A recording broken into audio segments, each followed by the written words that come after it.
Baik, selamat malam Bapak Ibu dan saudara-saudari sedama. Sukihoto, Namo Buddhaya. Jadi pada kesempatan hari ini kita akan menyelesaikan pembahasan mengenai Triratna, di mana kita sudah membahas mengenai Buddha Ratana, Dhamma Ratana, dan pada hari ini kita akan membahas Sangha Ratana, ya. Jadi Sangha Ratana. Nah, Ratana yang kemarin Bante sudah bilang bahwa bagaikan berlian, ya. Orang yang susah untuk ditemukan, ya, susah ditemukan. Nah, kadang-kadang jangankan susah ditemukan, ya. Kadang-kadang Bante kalau bertanya kepada Bapak Ibu, mungkin dari Bapak Ibu yang nonton, ya, yang nonton atau yang sering ke wihara dan seterusnya, ketika Bante bertanya dari misalnya 1.000 orang umat, ya kan, dari 1.000 orang umat, kira-kira siapa yang mau jadi samanera? Ya, kira-kira dari 1.000 orang siapa yang mau jadi samanera? Paling banyak satu wihara, belum tentu ada satu yang mau angkat tangan, ya. Berarti, nah sama dengan Ratana yang kemarin kita bahas, adalah sangat sukar, ya, untuk menjadi Ratana yang ketiga, yaitu Sangha Ratana, ya, atau permata, yaitu Sangha atau pengikut Buddha.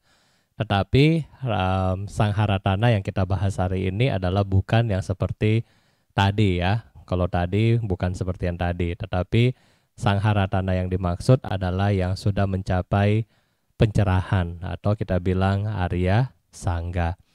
Tetapi kenapa Bante harus ngomong di awal? Kadang-kadang pengurus wihara, ya, ketika misalnya mereka mau acara, ya kan, misalnya kalau mau acara, apakah acara Katina, acara Waisak, dan seterusnya, kadang-kadang pengurus wihara hubungi kami kan, Bante tolong ya, kalau bisa ajak yang banyak, ya kan, ajak bante-bantenya yang banyak. Kalau bisa dapat 20, kalau dapat 30. Dalam hati Bante, iya maunya sih 100 juga nggak apa-apa. Tapi ketika ditanya balik, anak kamu mau nggak dijadikan samanera atau biku? Oh jangan, jangan, jangan. Tetapi kalau acara mau minta paling banyak, ya. Nah jadi ini yang kadang-kadang lucu gitu, ya. Kadang-kadang umat, ya, namanya mereka semangat, tetapi ya itu, ketika kita tanya lagi, ayo siapa yang mau jadi? Belum, jangan Bante, ya, jangan. Ya, jadi bagaikan susah ternyata, ya, susah untuk menjadi anggota Sangha, ya. Tetapi hari ini kita akan membahas dua jenis dari anggota Sangha, ya. Ini adalah permata yang ketiga, yaitu Sangha atau orang yang telah menjalani kehidupan sesuai dengan Dhamma dan Winaya. Sebelumnya Bante mohon maaf, hari ini sepertinya chatnya nggak bisa masuk, ya, karena dari tadi kita lihat ada kendala teknis. Jadi mungkin bagi Bapak Ibu yang di Facebook sepertinya ada masalah, ya. Tetapi sedang Bapak Ibu yang ada di YouTube, yang mengikuti melalui YouTube, mungkin lebih bisa untuk chat. Nah, sedangkan untuk yang di Facebook, Cetia Panyasika, itu kayaknya ada masalah sehingga chatnya nggak bisa masuk dari tadi, ya. Tetapi nggak masalah, nanti kalau misalnya ada pertanyaan, ya Bapak Ibu bisa kabarin ke kami, nggak apa-apa. Sangha, Sangha ada dua, yaitu ada yang kita sebutkan Arya Sangha maupun Wimuti Sangha. Ya, jadi secara teori Sangha itu ada dua Bapak Ibu, ya. Ada yang Arya, ada yang Wimuti. Nah, yang Arya Sangha ini adalah mereka-mereka yang sudah mencapai yang namanya kesucian. Setelah mereka mempelajari Dhamma, setelah mereka mempraktekkan Dhamma, setelah mereka berupaya, berusaha sungguh-sungguh, tercapailah yang namanya pencerahan atau padamnya loba, dosa, dan moha. Nah, jadi inilah mereka-mereka yang disebutkan Arya Sangga. Ada juga Sangha yang berusaha untuk mempelajari, ya, karena sedikitnya parami, sedikitnya kebajikan di masa lampau, pada akhirnya mereka-mereka ini berusaha untuk mempelajari. Mempelajari apa? Mempelajari Dhamma, berusaha mempraktekkan Dhamma, dan berusaha menjalankan yang namanya Vinaya, meditasi, dan hingga mencapai pencerahan. Nah, itu jadi yang satu sudah mencapai, yang satu sedang mempraktekkan, ya, masih belajar. Nah, jadi ini adalah dua, Arya dan Wimuti. Nah, jadi Bapak Ibu bisa lihat di sini, jadi jangan sampai selalu, ya, kadang-kadang umat selalu lihat dari textbook, ya. Ketika lihat di textbook, oh, Bante itu harus begini, begini, begini. Ya, ya, sedangkan dia nggak tahu bahwa Bante-Bante yang masih ada di saat ini, di zaman saat ini, ya rata-rata adalah yang Sangha jenis yang kedua, yaitu Wimuti Sangha, yang masih belajar, yang masih berupaya keras untuk memupuk kebajikan demi tercapainya kehidupan suci. Jadi waktu saya pertama kali jadi Bante, saya ingat benar, ya, guru kami, ya, guru kami itu Bante Kamsai sama Bante Wongsin pesan kepada kami, Bante, jangan pikir, ya, begitu kamu pakai jubah kuning, ya, begitu kamu pakai jubah kuning, kamu langsung suci. Belum, ya, tetapi ini adalah alat, ya, dikatakan ini adalah alat. Kamu lihat di jubah yang kamu pakai itu adalah kotak, ya, seperti kotak, seperti ladang, ya. Jadi disitulah kamu menanam kebajikan kamu untuk kamu dapat berusaha, ya, bersungguh-sungguh demi tercapainya kehidupan suci. Nah, jadi ini adalah pesan daripada guru-guru kami. Jadi jangan pikir ketika sudah pakai baju ini, ya kan, pakai jubah ini, rambut sudah dibotakin, terus langsung bilang, oh sudah selesai semua kilesa. Belum, ya, ini baru awal dari karir Bapak Ibu, ya. Masih awal dari karir, yaitu dalam rangka Wimuti, untuk mempelajari dan mempraktekkan step by step tentunya. Ya, setelah itu Bapak Ibu, di dalam Sangga ada juga beberapa istilah dikatakan adalah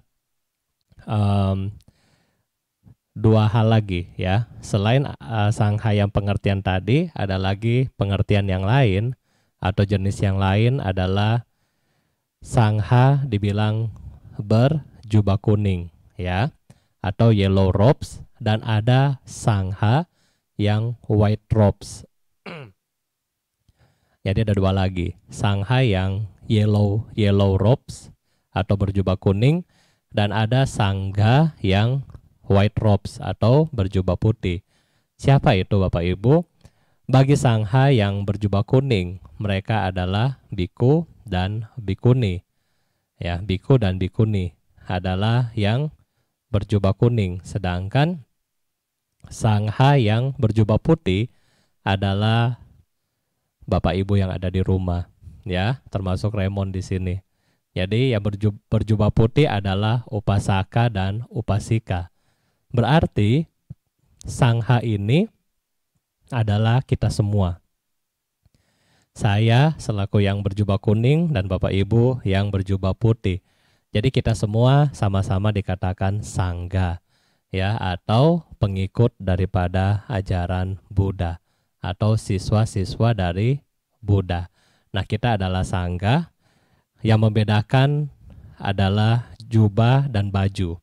Dan yang menjadi kesamaan adalah kita sama-sama masih Wimuti Sangga, ya, yaitu sama-sama masih belajar. Jadi kadang-kadang, ya, kalau masih pada punya kesalahan, ya kan, masih punya kekurangan, ya harap dimaklumi. Tentunya sama-sama masih belajar. Jadi inilah awal-awal mengenai sangga.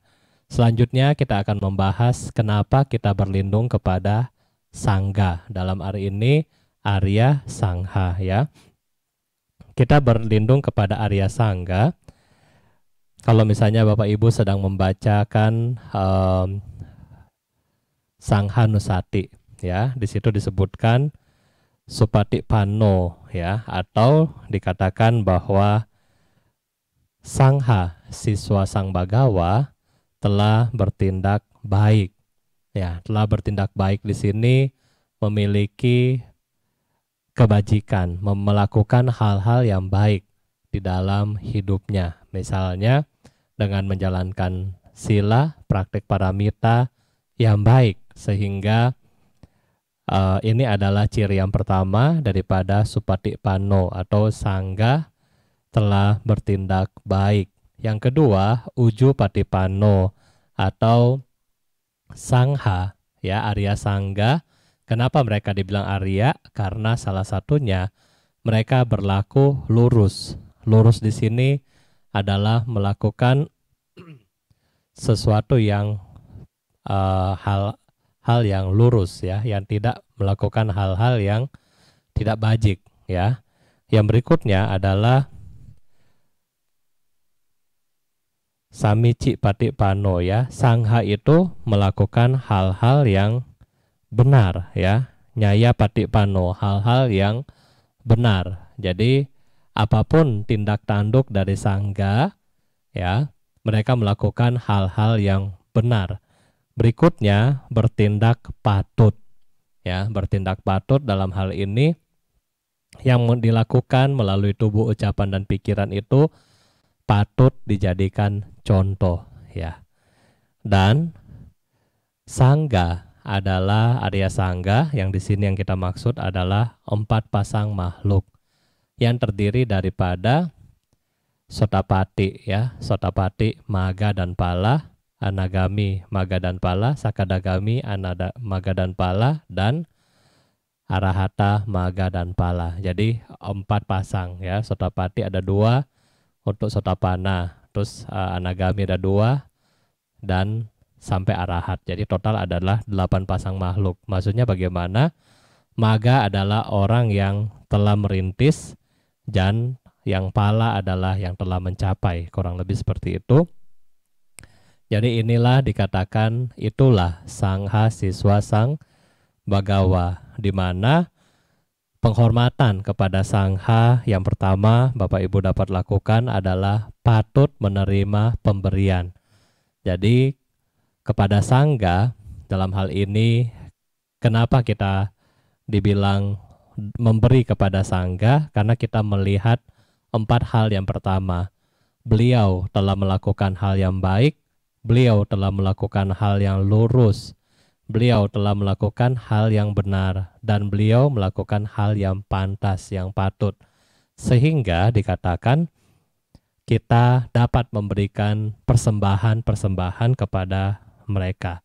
Ya, persembahan di sini adalah persembahan yang wajar.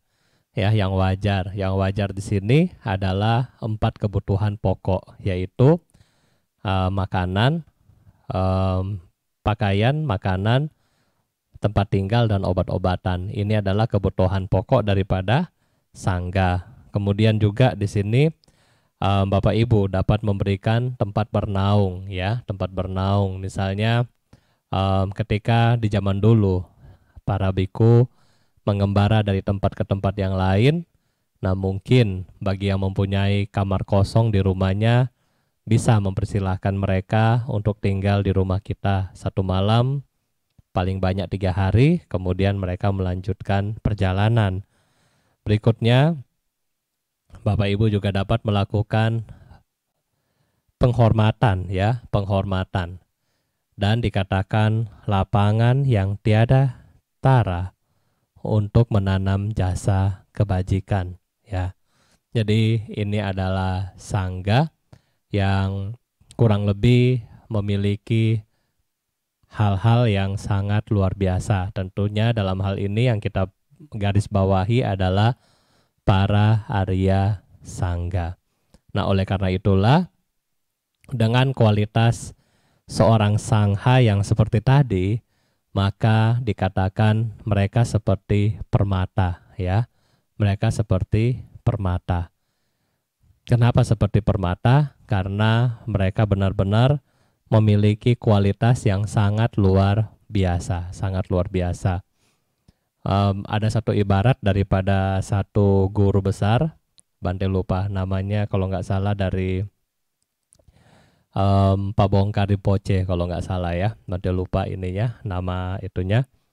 Dia bilang begini kepada kita, bagaikan kita melihat kalau malam hari kita melihat langit itu banyak bintang, ya. Tentunya di Jakarta susah cari bintang ya, karena banyak polusi, jadi bintangnya ketutup polusi.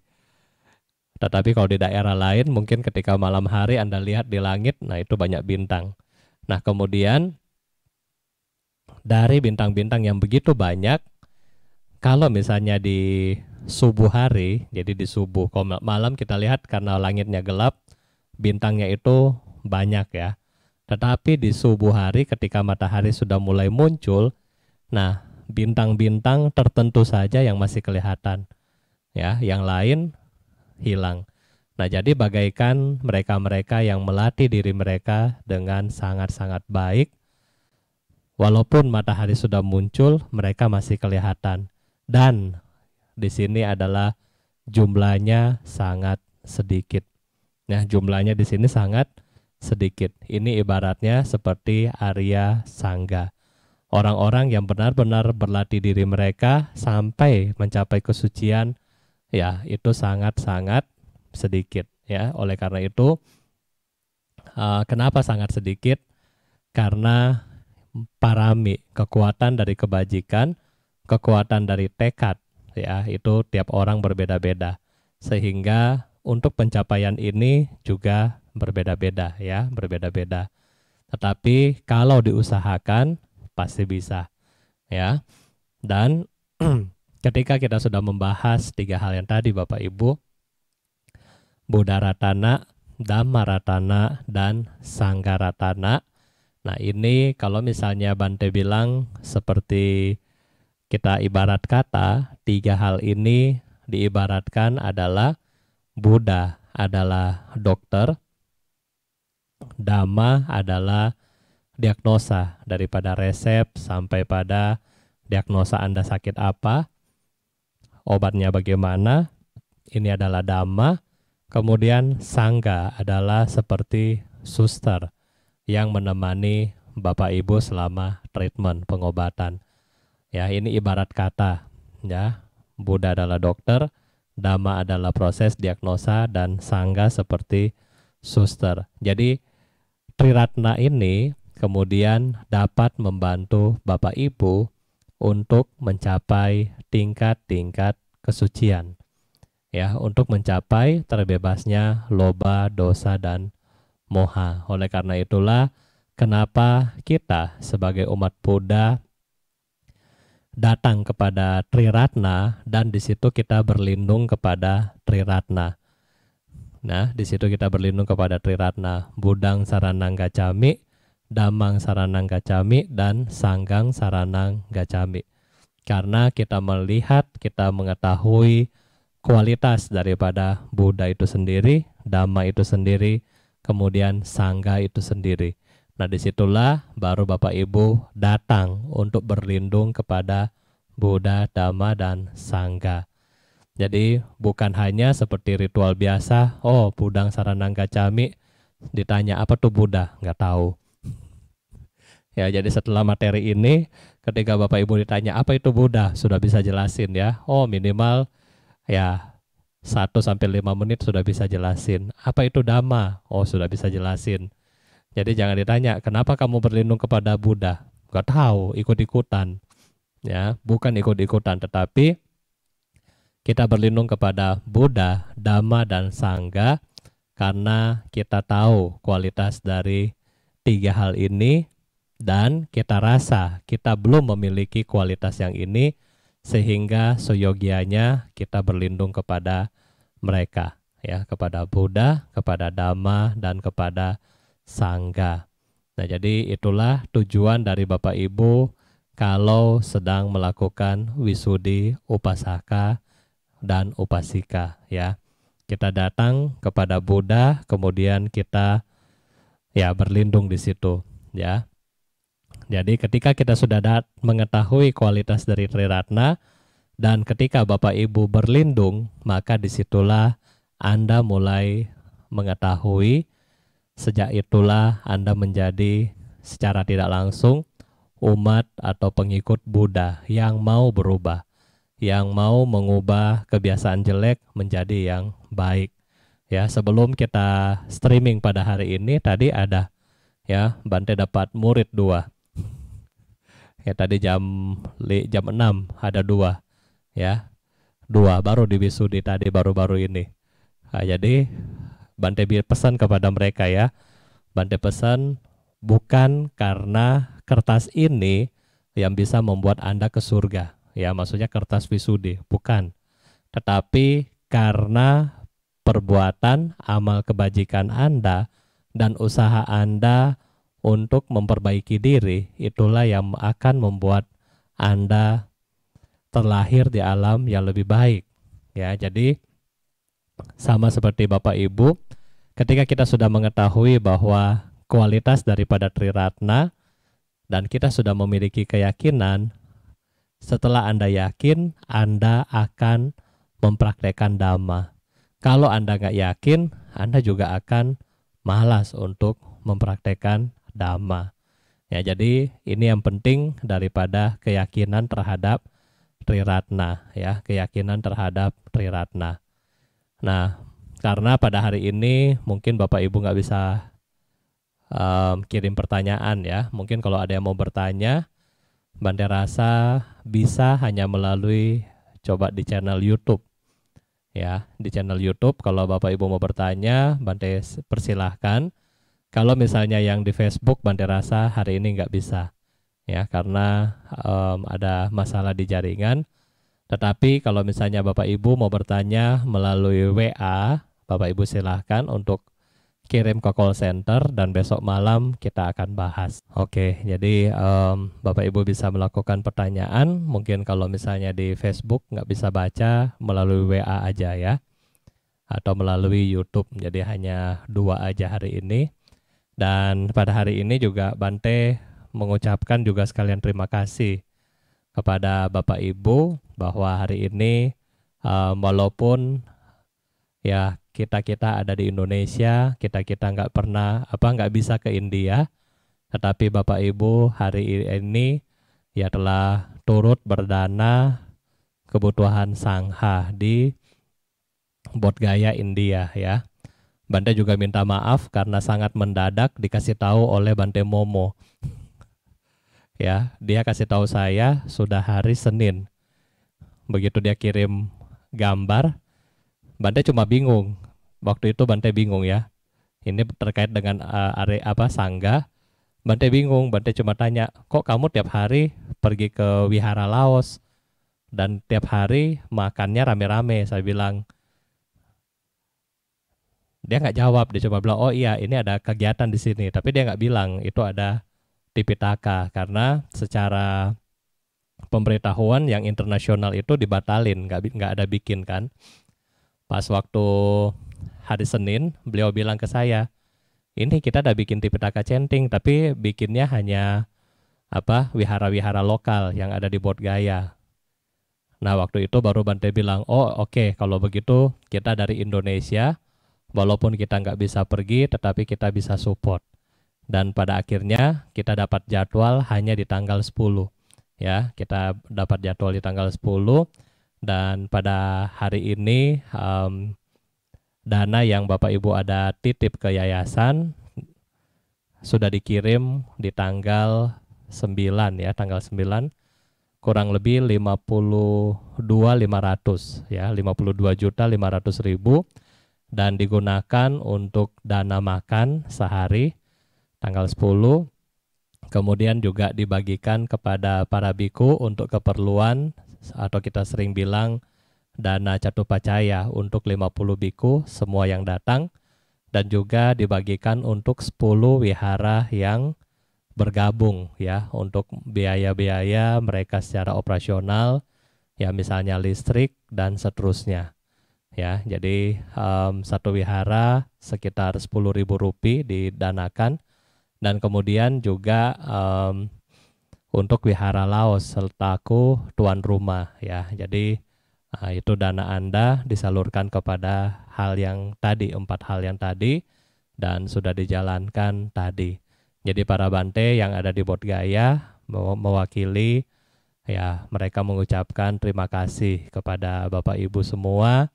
Dan hari ini kalau Bapak Ibu ada ikut sesi tadi pagi, mereka membacakan kita Parita-Parita Manggala ya. Yang kalau Bapak Ibu sering ikut chanting itu sekitar dari halaman 112 sampai 213 yang biasa kita baca. Nah, jadi itu tadi dibacakan kepada kita. Baik Bante, ini ada pertanyaan dari YouTube. Yang pertama, Namo Buddhaya Bante. Saya mau nanya, kalau misalnya udah wisudi, tapi tidak menjalankan malah pindah ke agama lain, gimana Bante? Silakan Bante. Oke, jadi kalau misalnya sudah wisudi, kemudian pindah ke agama yang lain, bagaimana? Ya, di dalam ajaran Buddha, ya kita melihat segala sesuatu itu objektif ya. Jadi kita melihat segala sesuatu itu objektif, dan objektifnya adalah yang sering kali Bante ulangi kepada Bapak Ibu, yaitu segala sesuatu tidak kekal. Jadi hal yang wajar kalau misalnya ya dia sudah wisudi, tetapi akhirnya dia pindah, ya istilahnya dia pindah agama yang lain. Dalam secara kacamata anicca itu nggak masalah, ya karena ya tidak kekal. Jadi kita nggak melekat, tidak sedih, juga tidak apa ya, aduh kenapa sih sampai pindah begitu ya. Ya itu karena kalau kita melihat secara objektif, hal itu adalah hal yang biasa. Tetapi kalau misalnya dia sudah wisudi dan kemudian dia sudah belajar, harusnya kalau dia belajar dan dia mempraktekkan, maka akan menambah kualitas daripada pengetahuan dan sadha atau keyakinan. Ya, masalahnya banyak umat Buddha yang ikut wisudi cuma untuk dapat kartu, ya. Sebenarnya kartu wisudi itu bukan kartu diskon. Kadang-kadang kalau di sini Bante suka tanya, sudah pernah wisudi belum sebelumnya? Sudah Bante. Terus kenapa mau wisudi lagi? Nama saya di situ jelek, mau dapat nama baru. Ya, mau dapat nama baru jadi mau wisudi ulang. Nah, jadi kadang-kadang itu ya. Atau kadang-kadang iya, kan Bante sudah dapat kartu di wihara A. Kan modelnya apa? Saya nggak mau, saya mau yang di sini, modelnya lebih bagus.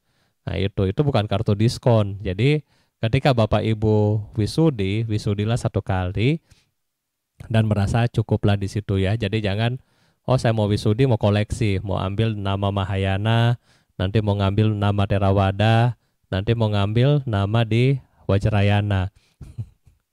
Ya, jadi wisudilah 1 kali, dan kalau kita sudah wisudi 1 kali sudah cukup karena kita berlindung di Buddha, di Dhamma, dan di Sangha yang sama ya.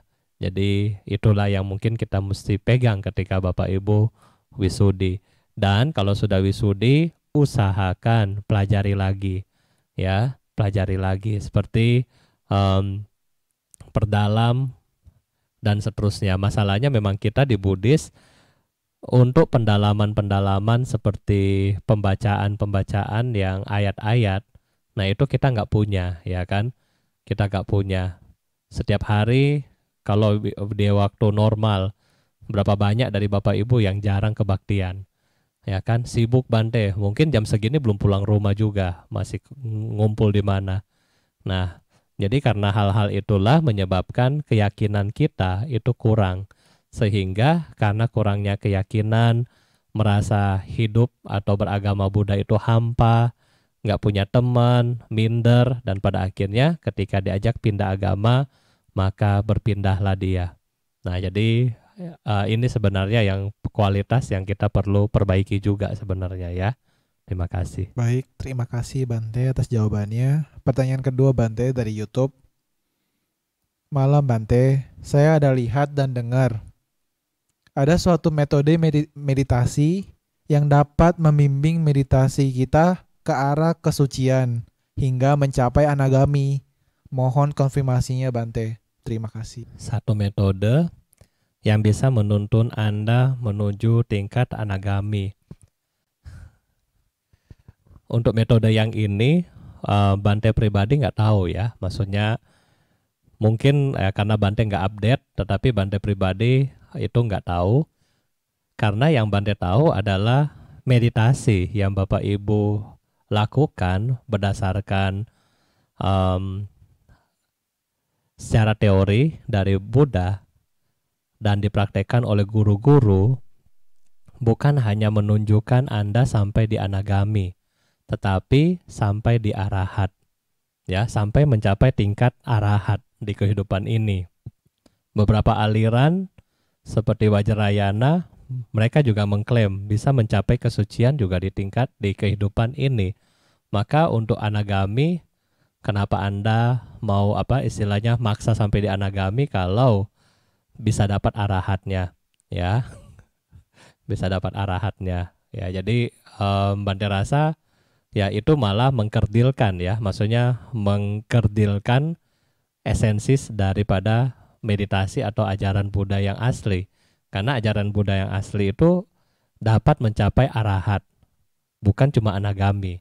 Nah, kalau kita diajarkan cuma sampai anagami, berarti kita mentok di anagami, ya, nggak bisa sampai terus. Nah, itu disayangkan, ya. Tapi kalau untuk metodenya, Bante pribadi nggak tahu itu metode yang dari mana, ya. Terima kasih. Baik Bante, pertanyaan selanjutnya. Malam Bante, kita udah ada nama Wisudi. Apa kegunaannya Bante? Terima kasih. Silakan Bante.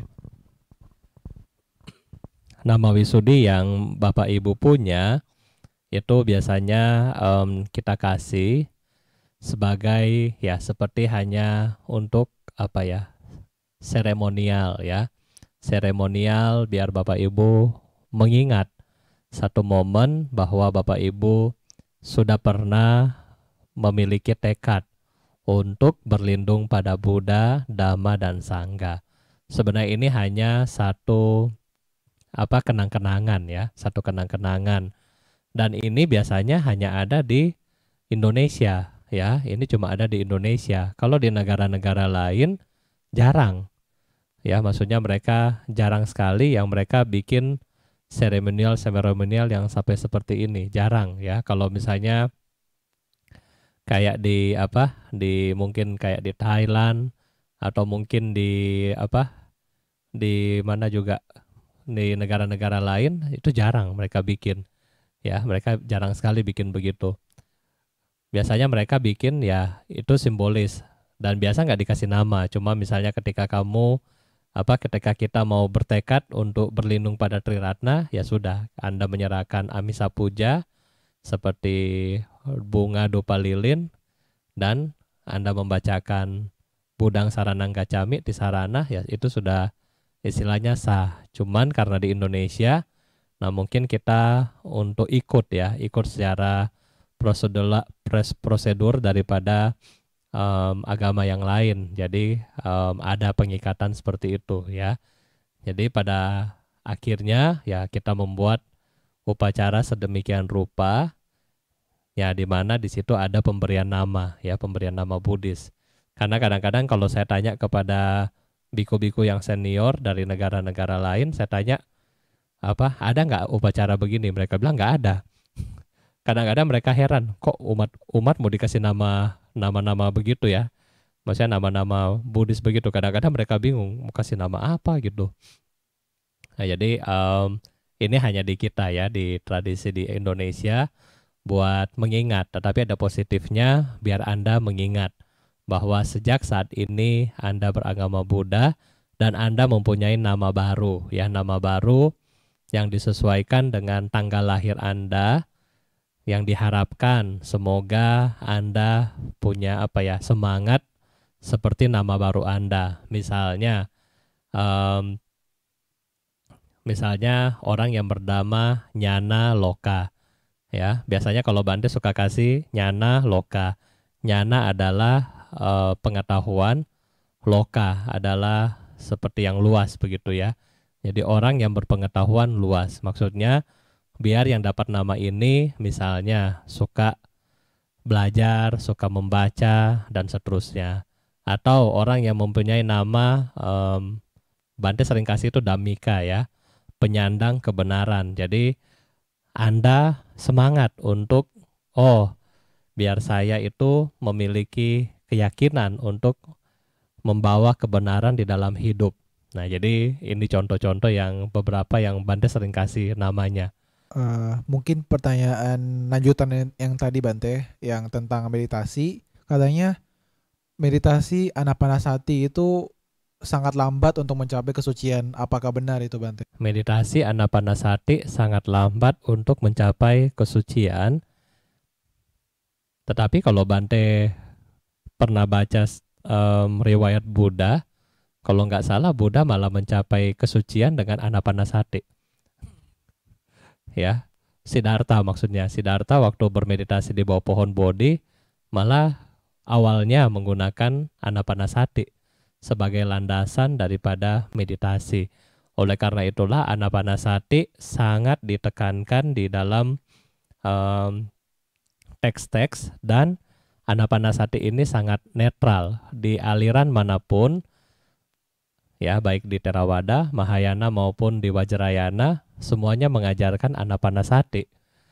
Ya, jadi masalah lambat nggak lambatnya Bante nggak tahu, tetapi kalau kita lihat secara konteks-konteksnya, Anapanasati itu justru yang paling general di antara semua jenis meditasi yang ada sebenarnya ya. Tapi kalau untuk lambat dan nggak lambatnya, itu terus terang Bante nggak tahu ya. Bante nggak tahu lambatnya atau cepatnya bagaimana. Tetapi setahu Bante, 40 objek yang diberikan oleh Buddha memiliki potensi yang sama. Ya, kalau potensinya beda-beda, Bante rasa enggak. Tetapi 40 objek yang diberikan oleh Buddha adalah memiliki potensi yang sama, yaitu membawa praktisinya yang mempraktekannya untuk mencapai tingkat kesucian. Nah, tergantung daripada kondisi batin dan kesesuaian dari objek. Jadi misalnya contoh, bagi orang yang mempunyai nafsu ya, nafsu indria yang begitu tinggi, nah biasanya merenungkan asubha. Ya, asubha atau mayat. Kalau nggak bisa lihat mayat, nah mungkin bisa lihat contoh seperti ini. Nah, ini bunga kan, yang kemarin hari Minggu begitu cantik. Nah, sekarang sudah mulai layu. Berarti di situ ada ketidakkekalan di situ. Dan disitulah kita memahami, oh ternyata yang cantik-cantik, yang ganteng-ganteng, itu pun akan berubah menjadi layu, akan menjadi jelek. Sehingga ini akan masuk ke dalam perenungannya dia, dan dia tidak melekat lagi kepada nafsu keinginan yang ada di dalam dirinya. Nah, jadi ini contoh bagaimana sebenarnya pendekatan objek. Bukan kesalahan dari objek, tetapi tergantung bagaimana kita yang menggunakan objek ini. Ya, bukan daripada objek yang salah, bukan, tetapi kitanya yang sesuai nggak dengan kita punya batin. Nah, makanya ketika kemarin Bante jelaskan mengenai meditasi, sebaiknya untuk pemula Bapak Ibu punya guru. Sehingga kalau Bapak Ibu punya guru, dia akan tahu, oh kamu nafsu keinginan tinggi, belajar yang ini. Oh kamu cocok pakai elemen, pakai yang ini. Oh kamu cocok Anapanasati, pakai yang ini. Nah, sehingga dari hal-hal yang berbeda tadi menyebabkan kemajuan batin yang cepat karena dibimbing secara langsung. Ya, mungkin ini ya. Jadi tidak ada masalah sama objeknya, tetapi yang masalah adalah kesesuaian dengan batinnya kita. Ya, yang masalah saya rasa di kesesuaian batinnya kita. Ya, terima kasih. Baik, terima kasih Bante. Ini ada pertanyaan selanjutnya dari YouTube lagi. Selamat malam Bante, Sotihotu. Mau nanya Bante, kalau saya ditisarana oleh guru agama Buddha, bukan oleh seorang Bante, Apakah ini sah, Bante? Terima kasih, Bante, silakan. Ya, memang di zaman dulu yang untuk yanti sarana karena jumlah biku sedikit ya, jumlah biku sedikit, kadang-kadang melalui guru agama Buddha, mungkin juga kadang-kadang melalui Romo Ramani ya. Apakah itu sah? Bante rasa sah karena yang kita mengambil perlindungan adalah sama. Ketika para biku kita memberikan Anda istilahnya di sarana, kita memberikan Anda juga Buddha, Dhamma, dan Sangha. Nah, Bapak Ibu Guru juga Anda mungkin memberikan Buddha, Dhamma, dan Sangha. Jadi objek perlindungan kita adalah sama, Buddha, Dhamma, dan Sangha. Ya, cuma karena memang mungkin di zaman dulu masih kurang sekali jumlah biku, sekarang juga masih kurang ya, masih kurang banyak. Nah, sehingga nggak masalah ya. Yang penting kita melihat objek daripada perlindungan Anda. Anda berlindung kepada Buddha, Dhamma, dan Sangha adalah sama ya. Itu adalah sama, nggak masalah.